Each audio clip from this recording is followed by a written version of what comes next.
Hello and welcome to Tell Us Your Effing Story, a BDC Partners podcast. BDC is a leading franchise and retail advisory firm.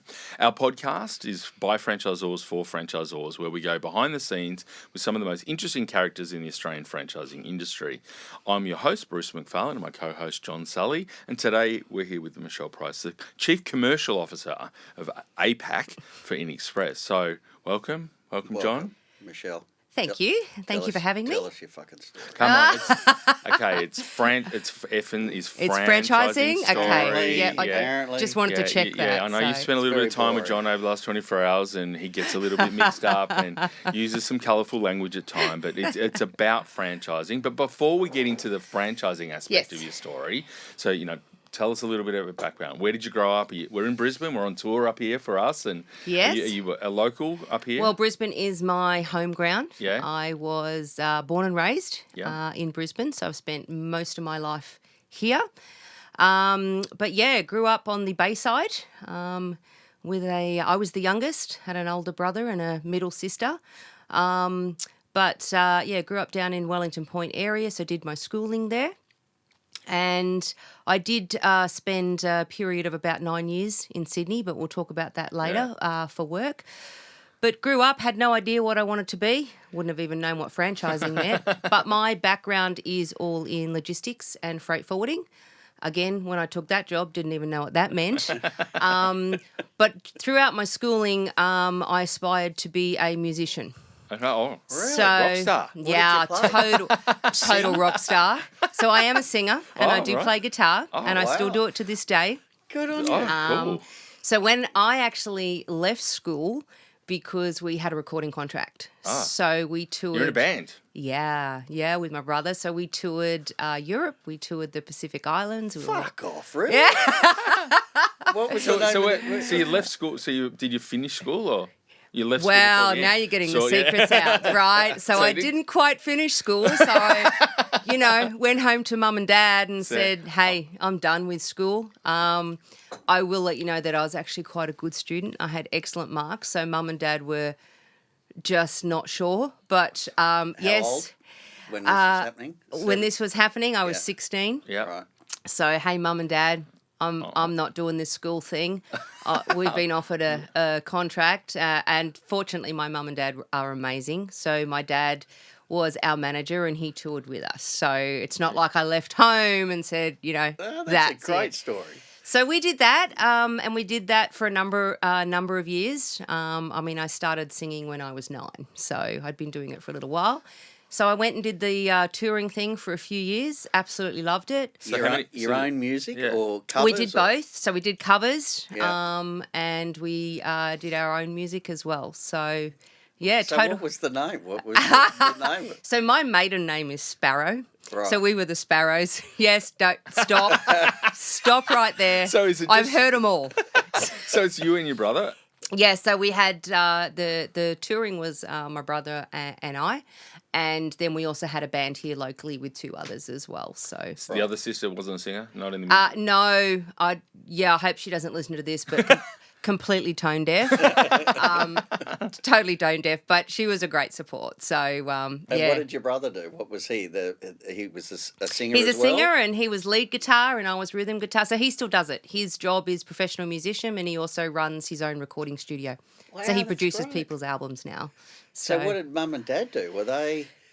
Mum was a hairdresser, Right. and Dad was a photographer by trade, but worked selling very expensive microscopes to all the hospitals as well. Neither of them can sing either. Dad's tone deaf also, so yeah. So you play the guitar, sing, Yeah. and on the road. Yeah, Gave up school. Yeah. Just travelled around. yeah. And so mum and dad. So dad's the manager. So Yeah. mum's on the road as well. Mum made all the costumes, Yeah. looked after all the the hair and stuff like that. So yeah, when we did the touring, Mum was at home, but Dad came with us when we went over to like Europe and did Switzerland and things like that. So in terms of gigs, where were you playing here? Oh, so pubs, clubs on the Sunshine Coast and Brisbane. We would spend a lot of time down in Tamworth as well. We did a lot of contemporary country and blues and stuff. So, yeah. So that's what every year in sort of Tamworth. Yeah, Really? yeah. We'd play at the Gympie Muster each year. Got to play with Keith Urban. So, yeah. Tell us a little bit about Keith Urban. I heard you were It was a long time ago. quite close with Keith. Yeah. Oh. No, it depends the stories you hear, but there is a photo that the office, Marcel and the team back at InXpress love to bring out every now and again, show at a convention or two. But yeah, it's my claim to fame, hey? Yeah. So, Cool. yeah. it was So, good. dated Keith for a while? No. Claim to fame? Yeah, sang him, with Nicole and I are close. The only thing we got in common is the curly hair, right? So, So how that lasted for a couple of years. So what stopped that?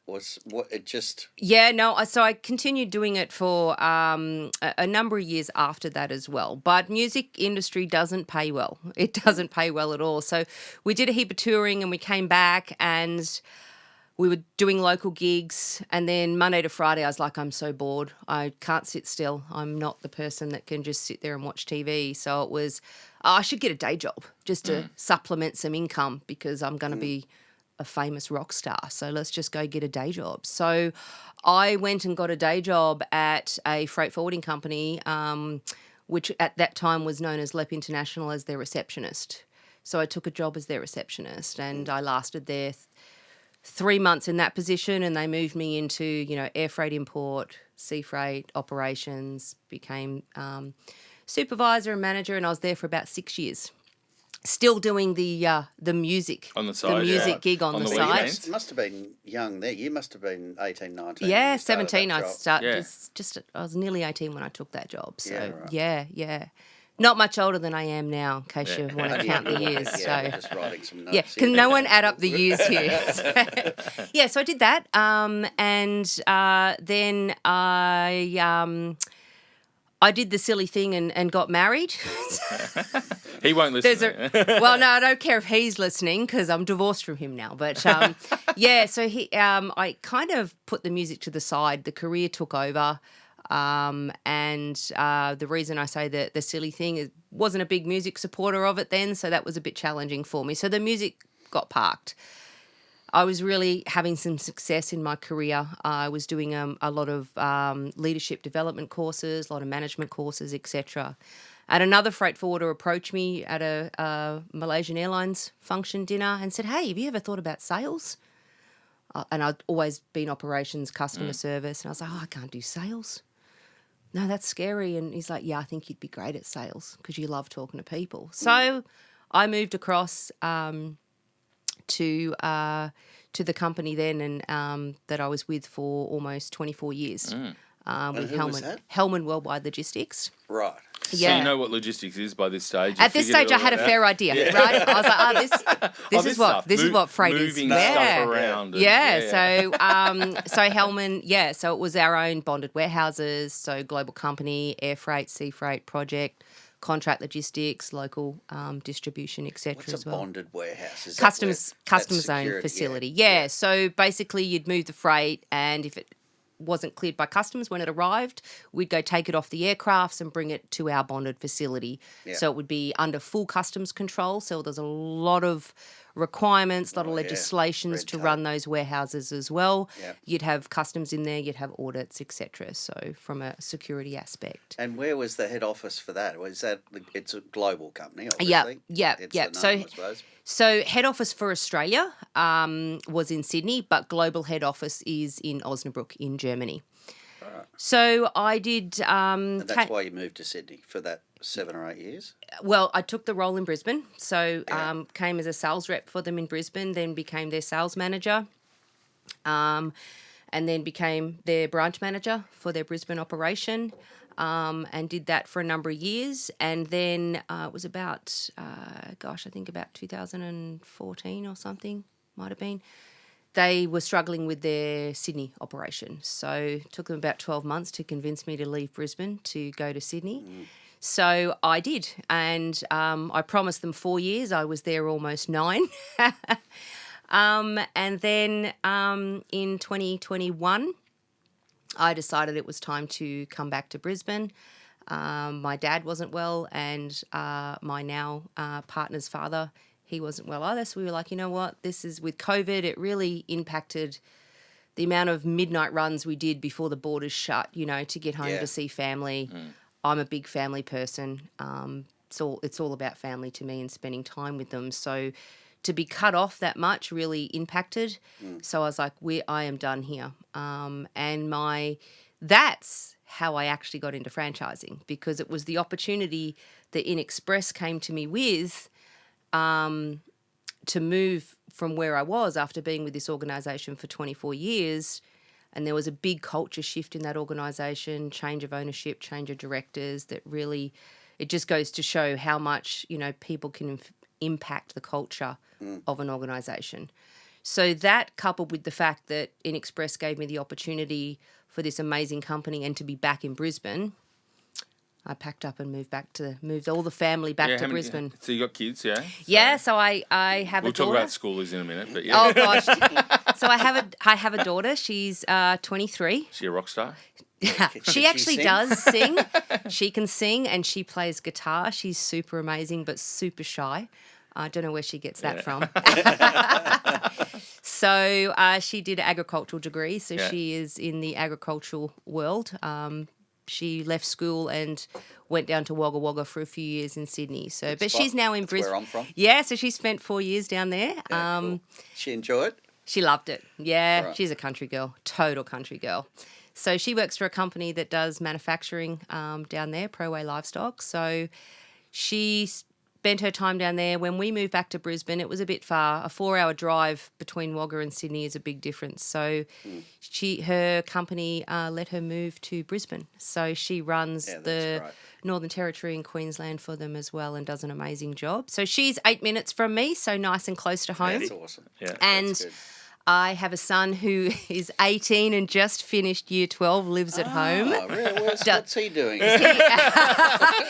So right this week, he thinks he's a rock star all week, whilst at school he's on the Gold Coast while mum is tearing her hair out. I've had the most anxious week of my life.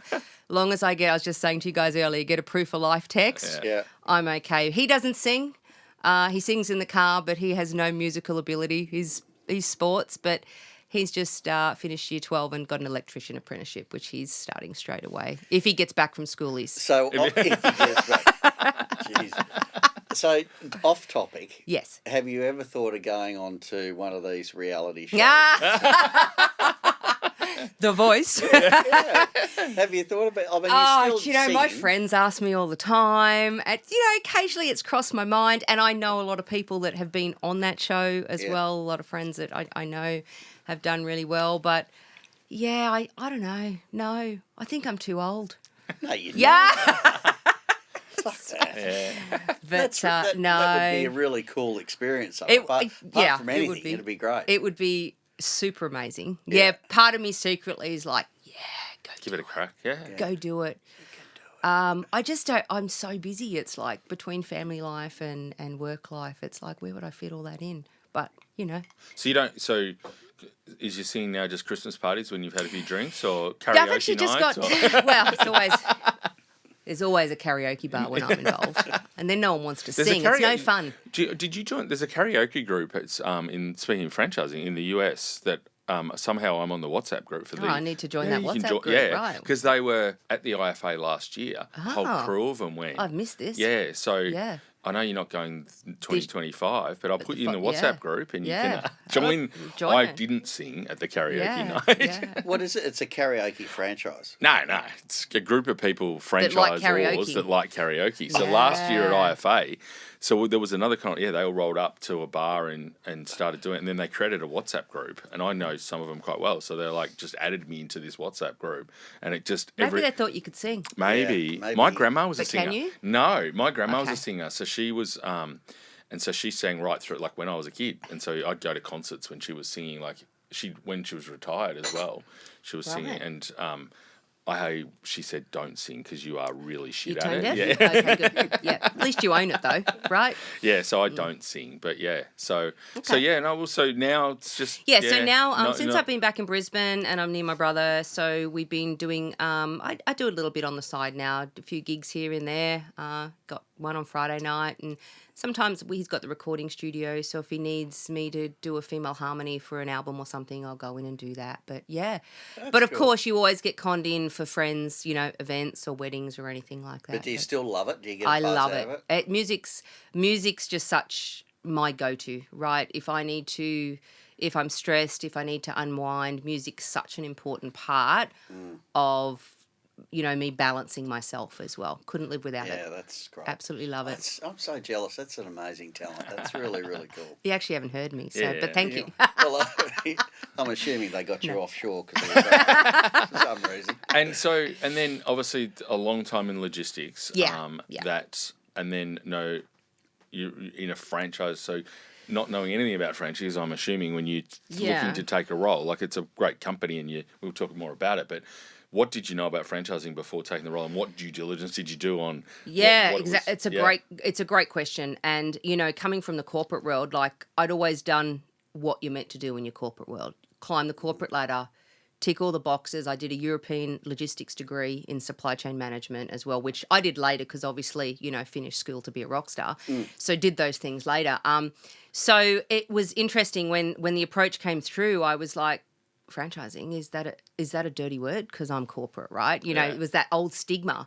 So I did a lot of research and needed to find out, first of all, one, about franchising, two, about InXpress and what makes them different for maybe some other franchisors, etc., right? Because you can always read good and bad, you can go down a rabbit hole.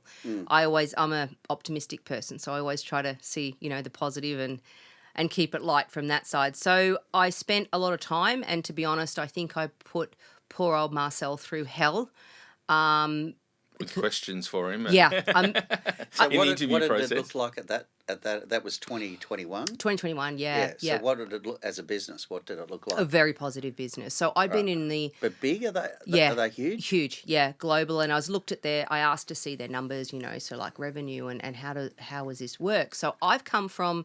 one, a corporate background, two, in the freight and transport industry, which is InXpress, so there was alignment there, but a very asset-heavy based company. We had warehouses, we had trucks, huge amount of staff, so there was a lot from a cost factor that need to be accounted for, and so the margins, it was all about, high volumes, but you might have smaller margins from, taking out your cost factor. So when I looked at InXpress, I was like, how good is this? It's asset based, right? It's a model that sells freight and logistics to everyday customers with such a large opportunity both internationally and domestic. As a franchise owner, you just need a laptop and a phone and you can go out. The company trains you if you don't have a freight and logistics background. So you can go out to all these customers and give them access to rates and services and a dedicated logistics person, pretty much a 24/7, that they maybe potentially wouldn't have before from a small to medium business as well. That you don't pay for effectively. 100%. Is that what it is? So you just stuck yourself right in the middle. Yep. And you got negotiated better rates, Correct. given them better rates, right? So for me, it was about what could I bring to this business, right? Because if I'm going to take on a role, it's about what value can I add. I've got to add value, or there's no point for the company or for me as well. So where I saw my place is I've got such a strong freight and logistics background. I've got sales training. I've got running businesses, all the key things that these franchise owners, need to run that business as well. So how can I impart that with them, support them, train them, or just be with them on their journey as well? And that's what I loved about the franchising model. And it made the difference from the corporate where you become a number in an organisation, all running to the end to get the bottom line. But franchising, it's real relationship. You've got so many different walks of life as franchise owners. You've got so many at different levels, your onboarders, heart of the network, top end. And from InXpress, they were all at different levels. So it was like I could help so much from that freight and logistics, sitting one-on-one with them. I could engage the carriers, negotiate, rates with the carriers, but also bring the carriers to the franchisees. I could help from the sales side and I could help from a business planning side as well. But more importantly, just sitting like this talking to them. They're all at different stages of their journey. We all know that with that franchise, E factor of where they are.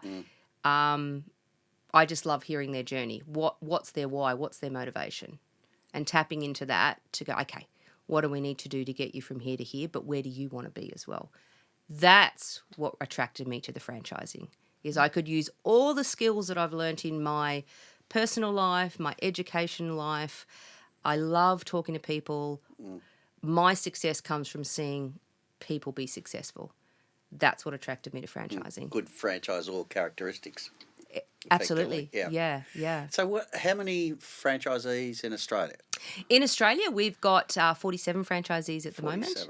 Yeah, globally is about 430 franchisees. Yeah. So we are USA, UK, Australia. Started in USA? Started in the UK over 25, this is 26 years ago. In Australia, it started 15 years ago. So my role is Chief Commercial Officer for APAC. So I look after Australia, New Zealand. We've got India, Vietnam, Hong Kong and Korea as well. And then in Europe, we've got various parts throughout Europe as well, USA and Canada as well. So how often do you have to go to India? I go 2 to 3 times a year. I'll be there at the beginning of January. So we go across for the convention. Yeah. We host our convention to start the year off really strong. Actually, the first 6 months of the year, I almost say goodbye to my family. I get to July and reintroduce myself to the family because I'm in India, and then we have our own Australia convention, which is in Hobart. Then I go across to the States, and then I have the UK. And then in between, when we get through that, we then host all our sales conferences as well, so which I'm obviously very involved in. Yeah. So I come home, and the most excited person to see me is my dog. I have a beautiful little mini long-haired dashhound who's my favourite child. Hope my children aren't listening. Oh, I have to get a photo because my wife's looking to get Oh, my one of gosh. those. They look so cute. Have you ever had one? No. Okay, so your world's about to change. These dogs have a mind of their own. So they run the household. I love it a bit, so I miss her like crazy. And she's the most excited to see me. She wheezes on the floor when I get home. My children don't do that. So. Probably a good thing. Yeah. I was going to say that's actually a good thing. But I'm home. So there is a lot of travel. And then in between that, I make sure that I go out to all our franchisees around Australia. So, they're in Victoria, they're in Perth, they're in, Queensland, they're in New South Wales. So do a few regional trips as well domestically where I have one-on-ones with all the franchisees regularly. Then we'll do a dinner with all the franchisees. So we try to spend as much time, and the leadership team, InXpress has such an amazing leadership team in our office as well. And I think the culture that we've created is those things that I spoke about for myself personally, right? They encompass that. Every touch point in the business, every one of our leadership people in our team, our ops manager, our, franchise development manager, our business relationship manager, our finance manager, they all interact daily with the franchisees, and they've got to make sure they have that culture, that caring. Sometimes it's just listening, right? Franchisee can be having a bad day. You just need to listen and help them. Release the valve. Yeah, so all the leadership team are very hands-on with all our franchisees. So it's quite different to just having a coaching team. We don't really have just a coaching team. Our entire leadership team is the coaching team as well. So they can ring us directly. They email us. They know. I mean, obviously, we have an escalation and a process for tickets, etc., through the support centre. But the leadership team are very, very engaged. They do a lot of the trips with me, the regional trips and things like that. They come to India. But back to your original question is then I go to India usually around the middle of the year. Are there many there? Is that a bigger market for you? So we've got about 55 franchisees in India, all over India. We've got our own office there. Similar to, for the India head office, but we've also got a support centre there, our global support centre. So we've got a team of about 50 people there from a global support centre that services back office operations for Australia, for the UK, for the USA, for the IT perspective as well, in addition to the actual InXpress head office for the franchisees. So InXpress head office is still in the UK? Did you just say in excess? Yeah. Michael Hutchins. He totally did. InXpress. Been a long day. Well, back to the music. Yeah, No, back to you're music, good. yeah. Listen like thieves. Anyway, Yes, listen, yes. Head office is in the US now or the UK? so head office is in Salt Lake City in the US. Okay. Yeah. So it's owned out of the US now? Correct. Yes, Yeah. it is. So it's not, the countries are all just corporate parts of the... Correct. As opposed to master franchising. Correct. Yeah. Yes. Yeah. Yeah. Yeah, so that's not so, like in terms of business ownership side of things, Yes. is it's all over there. Correct. In the US, yeah. Yeah, exactly. So the head office is there, but then obviously, you know, from Australia and the UK and India, etc. Goes into to the Salt Lake City head office. And is it private equity owned in? Correct. Yeah, We have yeah. private equity, yes. Because it's really interesting, isn't it? That the model? happened in about 2019 when the private equity came in. Bought So, out the founders. Correct. Yeah. Yeah. And so how does that go? Like for you, dealing with the private equity, because the US it's so much private equity ownership, and it's like they've obviously got they've got the interests of the franchisees Of course. at heart, Yeah. but Yeah. ultimately it's probably going to be for sale in a period of time. Yeah, and someone else that's, is going to that's come in. Yeah. private equity, right? So Yeah. I think with your private equity, it's always about finding that balance to make sure you have someone that understands franchising, Yeah. that understands the relationship, of these franchise owners that have skin in the game, and you've got to respect that, right? So Yeah. it's not like a corporate where you can just go, hey, this is what we want done. Salespeople, go do that, right? There's got to be that balance. So yeah, there will be that. We were very fortunate. We've still got Adam Thompson. So John Thompson, who is Adam's father, founded the business in the UK originally. 25 years ago. And Adam has, on the executive leadership team, on the board, shareholder, etc. And he still is to this day. So that's great. So Adam and the executive board, make those decisions in conjunction with the private equity as well as to what's best for InXpress, what's best for the franchise. So it's really good to have, you've got Marcel in there as well, right? So there's such a good advocator to the private equity company about what's going to work and what's going to be right to grow the business. Yeah. Give the shareholders what they want, but also make sure that we look after what we do and the franchises. So you work closely with Marcel's role is a global role now. Yes. Yeah. Yeah. But do you report to other people? Do you? So I actually so they changed in about 2023. So Marcel's role he was the CEO for Asia Pacific. Yep. And then they kind of divided the business. So we've got like the commercial, the operational, and then the finance and the tech side. So Marcel moved into a global role. So he's the chief operating officer, so in that operations space. And Adam Thompson, that I just spoke about before, he took on the chief revenue officer globally. So I actually report into Adam from the commercial space. So we've got kind of those lanes. Of course, Marcel and I are directors for Australia and New Zealand, so we're still very hands-on. Yeah. Like I'm still, hands-on in the operations to make sure we get what we need, but obviously from a company structure of how things sit or decisions to be made, there are those defined roles and lanes for what we do. So what does a franchisee look like for InXpress?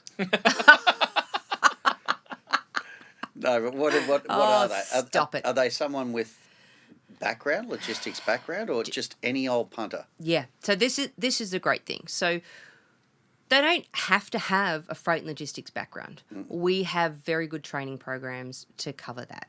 So what makes a great franchise for InXpress is someone who is, obviously quite driven, probably had a sales background, or if not, is going to go into partner into that business with someone. They are really driven and focused. You want to make sure that they have the right culture as well.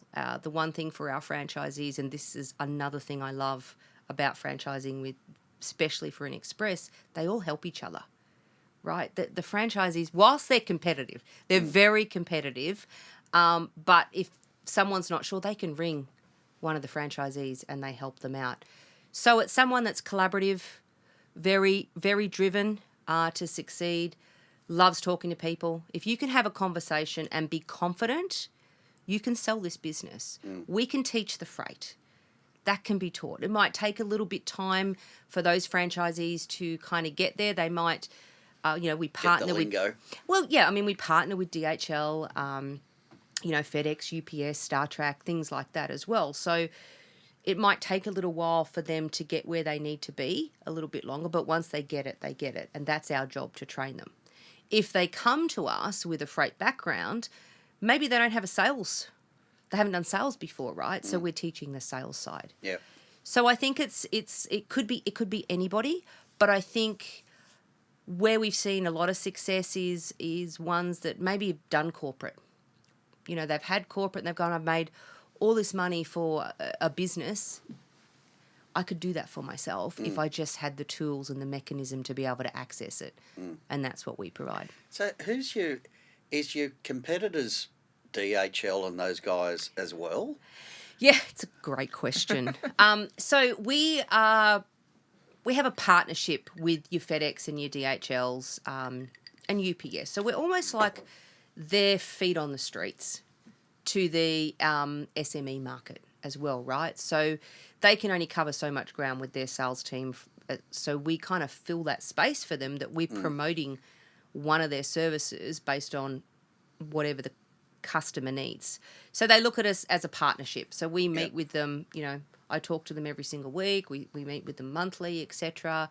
And we grow together and have a true partnership with those carriers as well. Right. So they love it because suddenly they've got sales arm. A whole sales arm. I mean, we've got, in addition to our franchise owners, we've got, over 32 salespeople on, out in Australia at some point in time, plus franchise owners, plus telemarketers, et cetera, et cetera. So the sales guys, are they generating leads for the franchisees or for?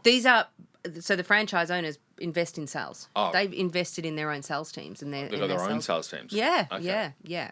So we are the foot soldiers, so to speak, for those carriers as well.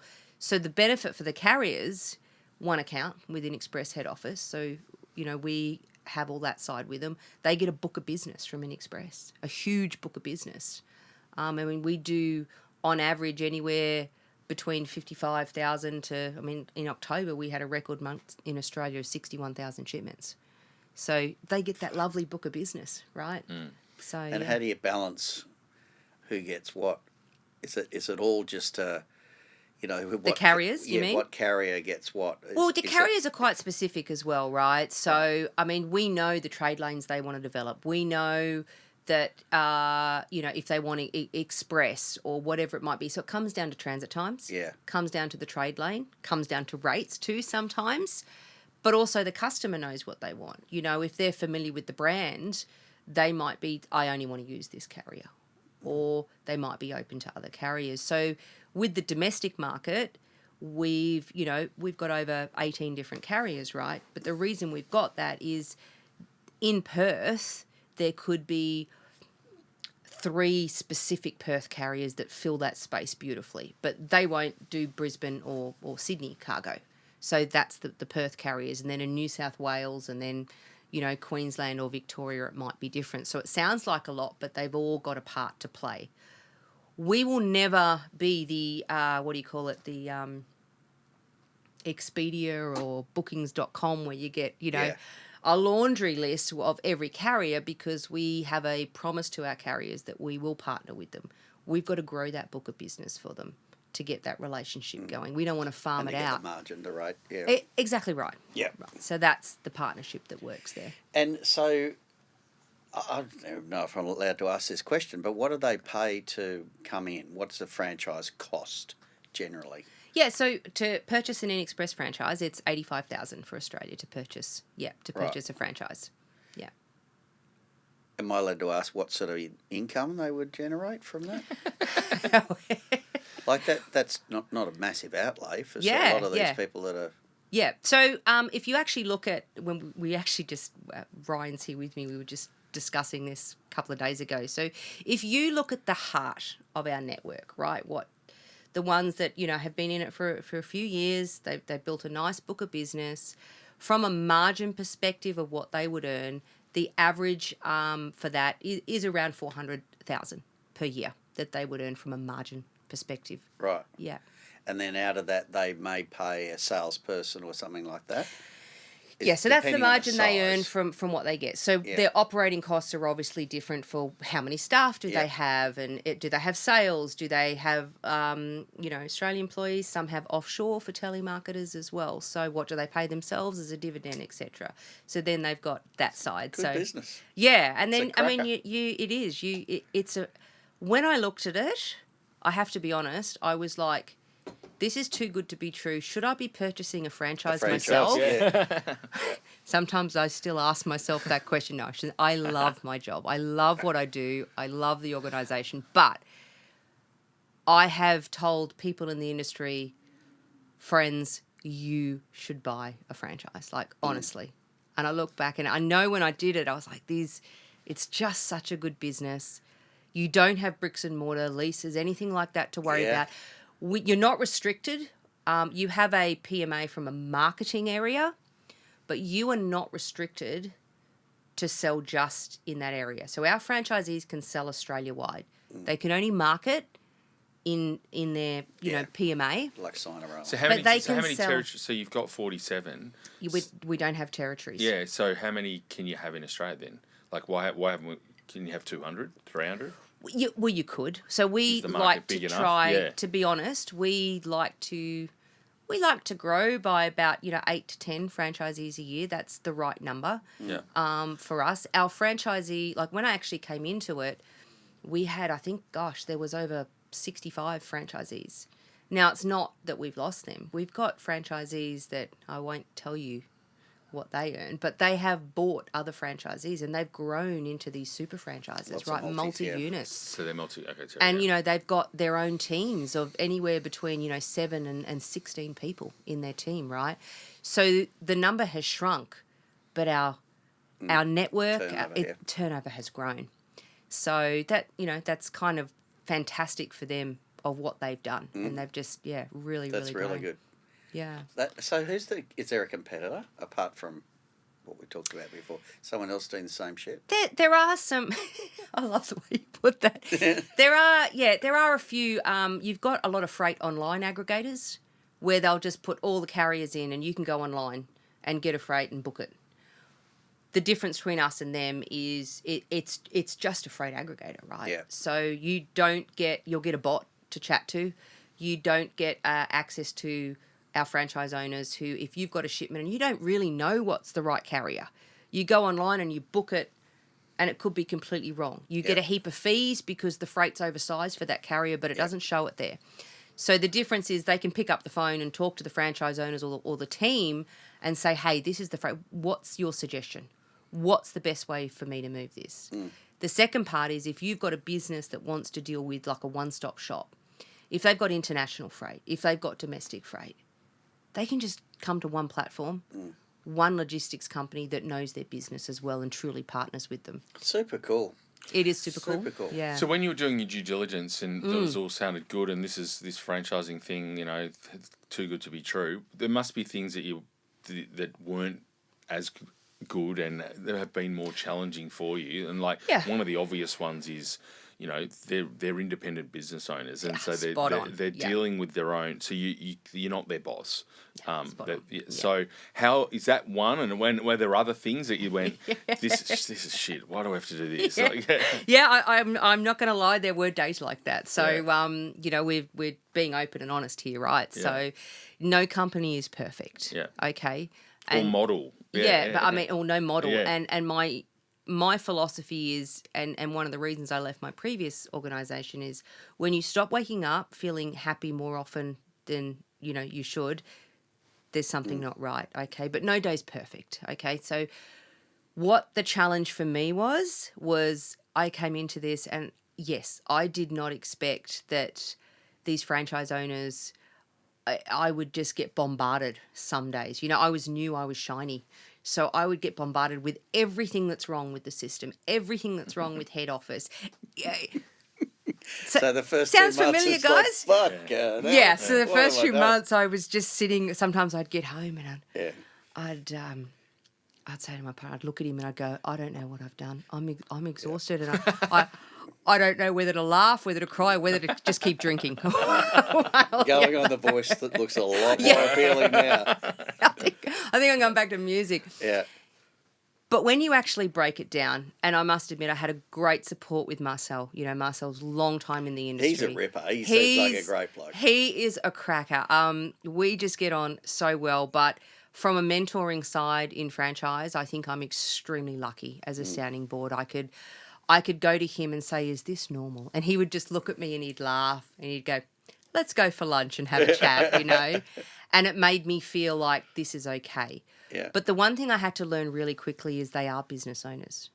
It's not my right to tell them. Of course, we've got compliance, we've got policies, we've got procedures, and I needed to fix things.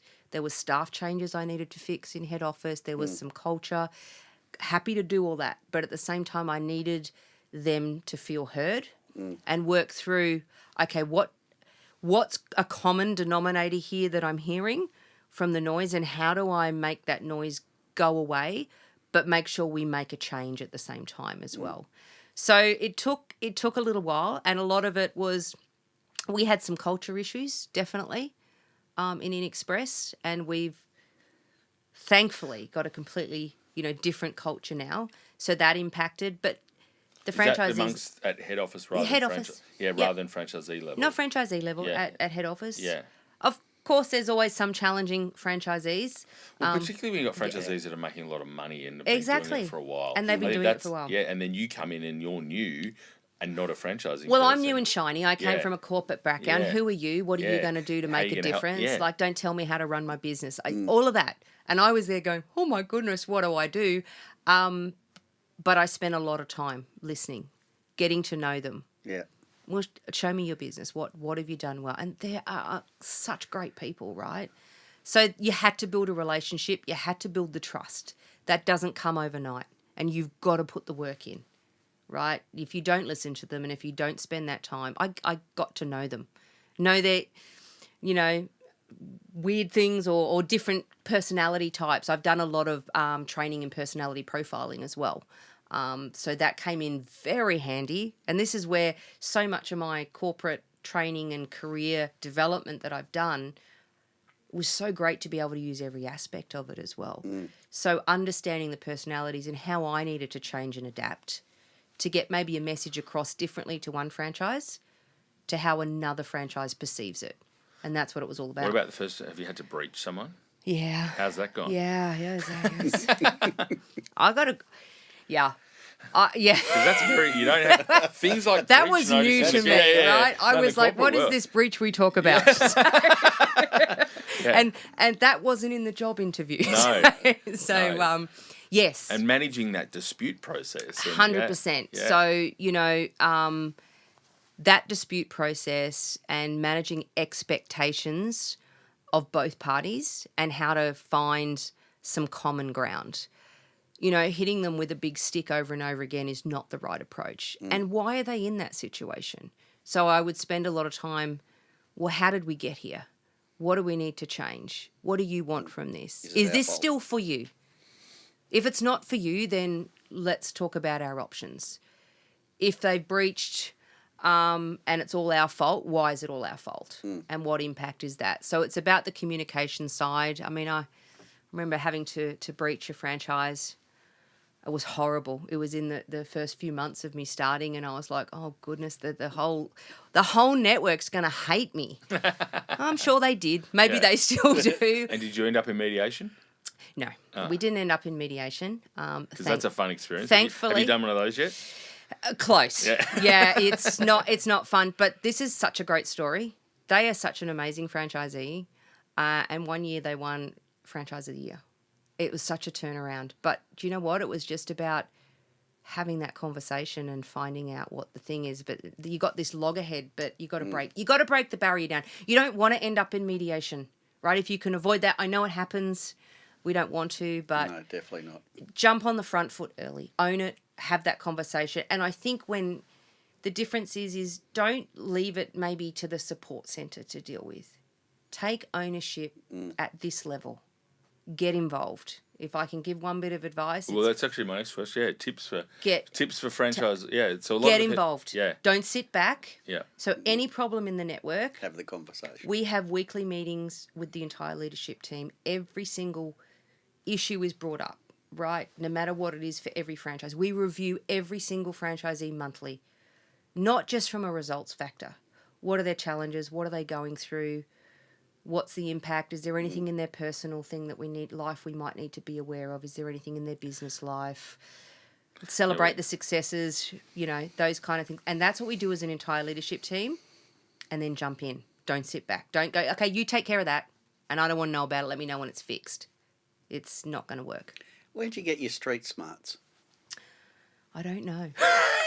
So, I never went to schoolies.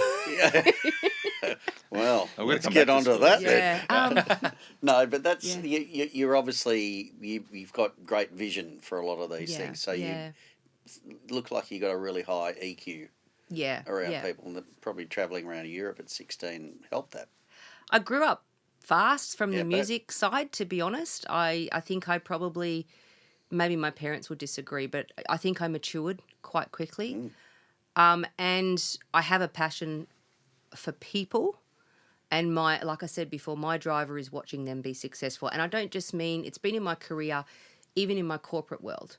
My goal, even though I was the manager and running it, is I wanted to see the people on, the air freight, operations. I wanted them to become the supervisor if that's what they wanted, I would talk to them and understand them. So I think... their versions of success. Yeah, what does it look like for them? And make sure that I can help them and have some part to play. I have a part to play in all that. And it's the same with franchising. I have a part to play to make sure that franchise is successful, or whatever it is that they want. If they want to sit and cruise, whatever it might be.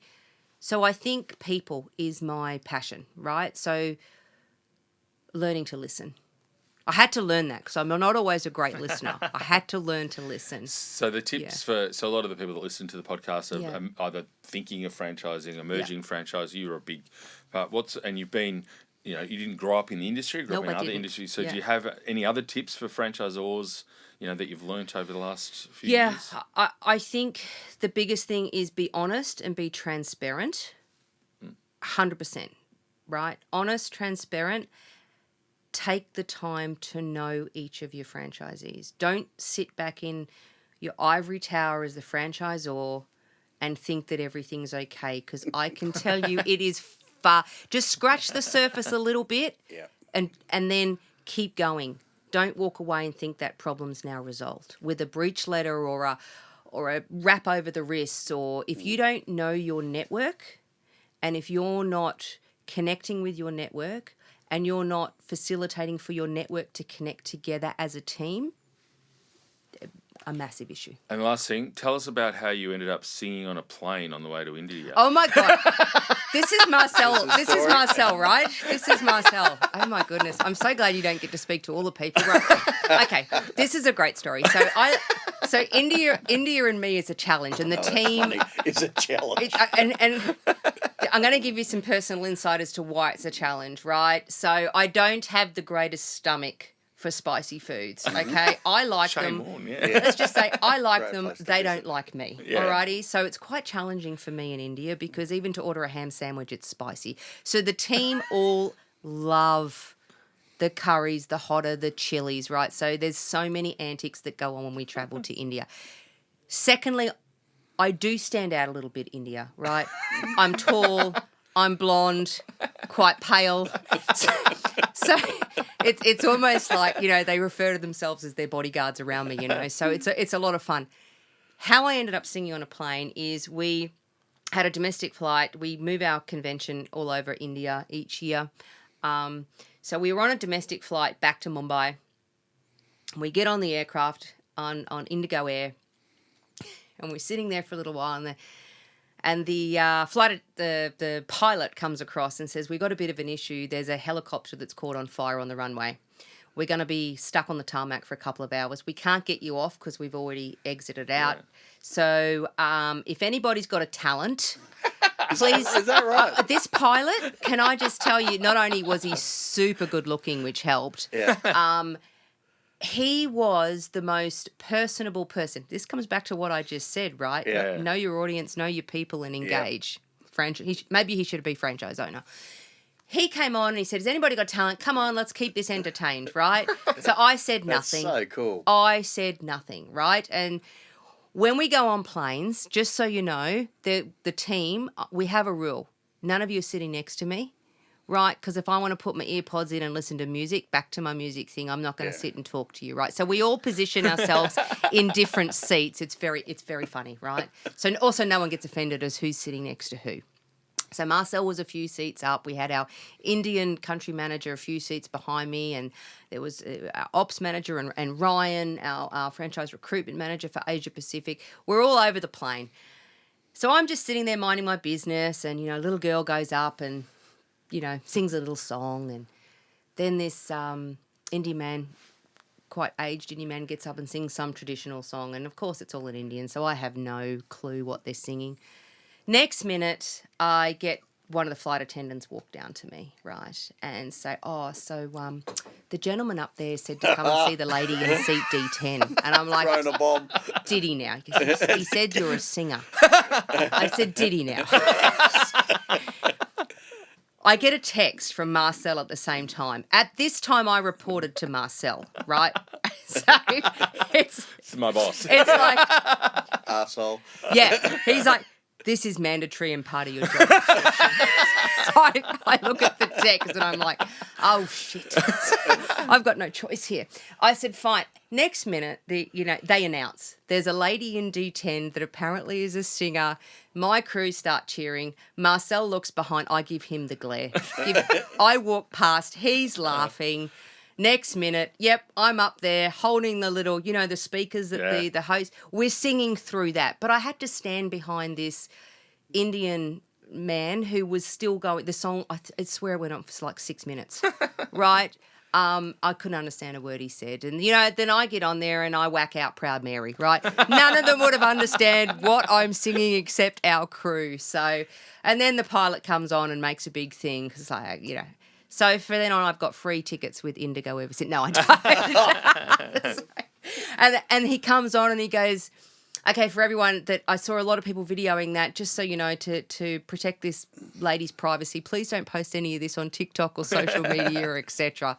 So, yeah, I was like, okay. So that was how I ended up. All of a sudden, you're everywhere. Yeah, so there you go. Yeah. That's great. It was a great story. A lot of fun. When we do these things, I really love meeting people like you. You are a fucking dead set legend, and then Thank you. You're few and far between, to be honest. That Thank you. You are a genuine franchisor, even though you've been doing it for 5 minutes. Yes. You look at it as a proper franchisor, and it's a credit to you. Thank you very much. Lovely I to meet you. appreciate it. I love what I do. So Good. Thank you Good very on much. you. And thank you for having me. This was fun. Yeah, thank you very much. Yeah. Thank you. And you need to get Marcel back some. Oh, we have plans. I've actually got some photos and videos I could show you later. So I will be getting him back. Revenge is best served cold. So That's great. Thank you very much. Well done. And thank you for listening to our BDC podcast. If you enjoyed what you heard today, don't forget to like and subscribe. Thank you. Thanks.